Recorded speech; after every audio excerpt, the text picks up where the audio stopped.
Hey guys, in this video we are going to install 4.4 kilowatts solar array with 13 solar panels and Ecoflow Delta Pro Ultra power station, and we're going to utilize low voltage and high voltage PV input. If you're interested, let's jump into the video. For this project we are going to use Q-cell solar panels provided by customer, 340 watts each solar panel. We are installing on a composite shingles roof, and for racking we're using Iron Reach Flash Foot Tour and XR10 rails. Solar panel is going to be configured in two strings. First is a high voltage, it's going to be 10 panels, and we're going to have about 400 volts DC string.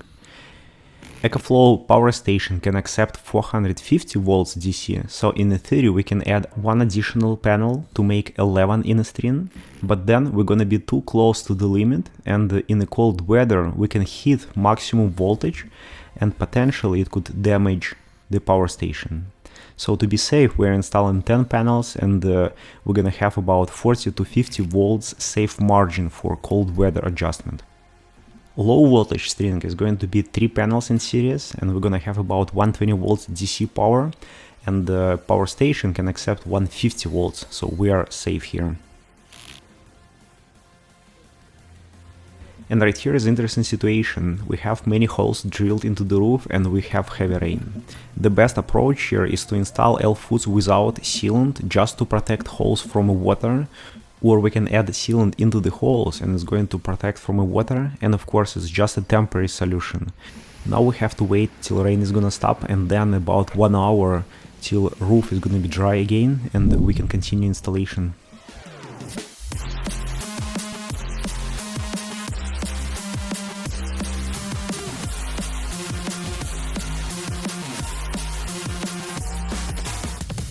Right here I'm crimping MC4 wires for 3 solar panels, low voltage DC string, which is gonna go to Ecoflow power station.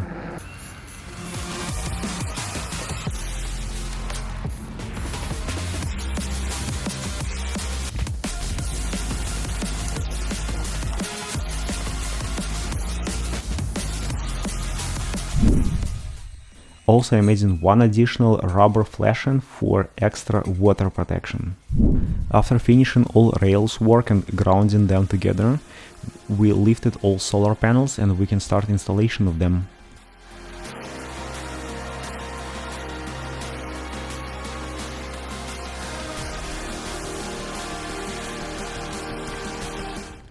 And the junction box going to be located behind solar panel.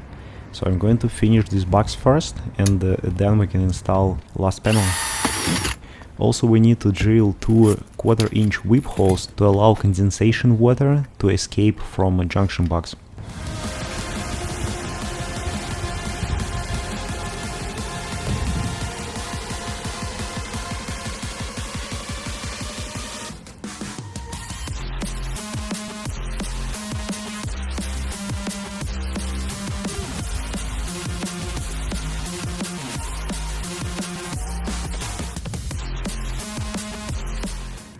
I'm adding 2 different colors of electrical tape to color code low voltage and high voltage strings.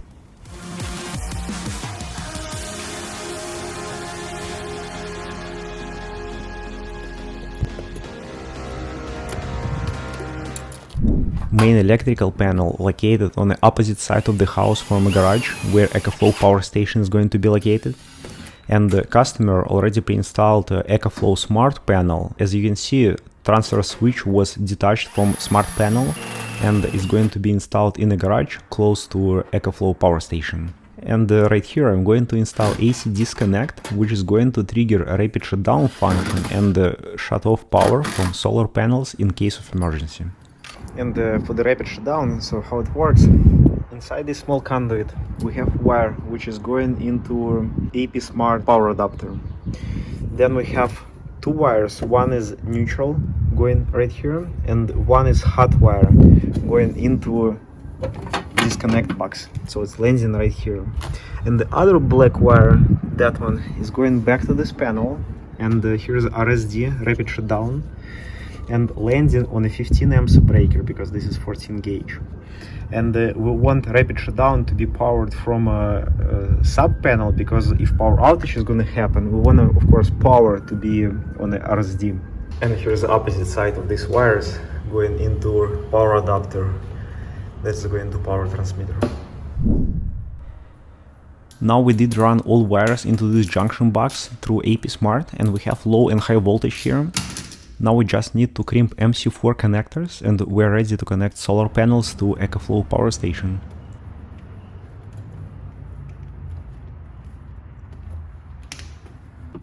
Now we can power AP Smart transmitter,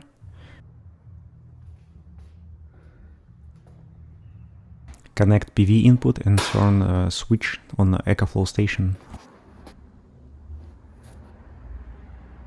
Alright, so we're getting some output, and right now it's almost 6 p.m. and it's cloudy.